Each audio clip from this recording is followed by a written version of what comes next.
प्राचीन काल में एक छोटे से गांव में विद्या नाम की एक बालिका रहती थी। वह श्री कृष्ण की अनन्य भक्त थी। दिन रात उनका नाम जपती, उनके भजन गाती और मन ही मन श्री कृष्ण को अपना सबसे प्रिय मित्र मानती। विद्या का परिवार बहुत गरीब था, लेकिन उसका मन श्री कृष्ण के प्रेम में इतना तल्लीन था कि उसे संसार की कोई चिंता नहीं थी। वह रोज सुबह उठकर तुलसी के पत्ते तोड़ती और मन ही मन कहती, हे कृष्ण, मेरे पास आपको अर्पण करने के लिए कुछ नहीं, बस यह पवित्र तुलसी है, कृपया इसे स्वीकार करें। एक दिन गांव में बड़ा संकट आ गया। भीषण अकाल पड़ गया, जिससे अन्न और जल की भारी कमी हो गई। लोग भूख से व्याकुल थे, लेकिन विद्या का विश्वास अडिग था।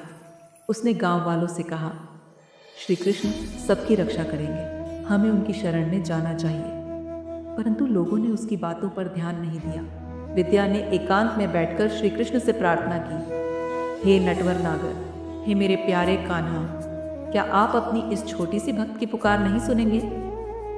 उस रात श्री कृष्ण स्वप्न में प्रकट हुए और बोले, प्रिय विद्या, तुम चिंता मत करो, मैं कल तुम्हारे गांव आऊंगा और सबकी रक्षा करूंगा। अगली सुबह गांव के बाहर एक सुंदर युवक प्रकट हुआ। उसके हाथ में एक सोने का कलश था, जिसमें अमृत के समान दूध भरा था। उसने गांव वालों को वह दूध पिलाया और देखते ही देखते सभी की भूख मिट गई। जब गांव वालों ने उस युवक से पूछा कि वह कौन है, तो उसने मुस्कुराकर विद्या की ओर देखा और कहा, जिसे यह छोटी बालिका पुकारती है, वही हूं मैं। यह कहते ही वह युवक श्री कृष्ण के दिव्य रूप में बदल गए। गांव वाले भाव विभोर हो गए और उनके चरणों में गिरकर क्षमा मांगने लगे। श्री कृष्ण ने विद्या से कहा, तुम्हारी भक्ति ने मुझे बाध्य कर दिया। सच्चे प्रेम और श्रद्धा से किया गया छोटा सा अर्पण भी मेरे लिए अनमोल है। इसके बाद गांव में फिर से खुशहाली लौट आई।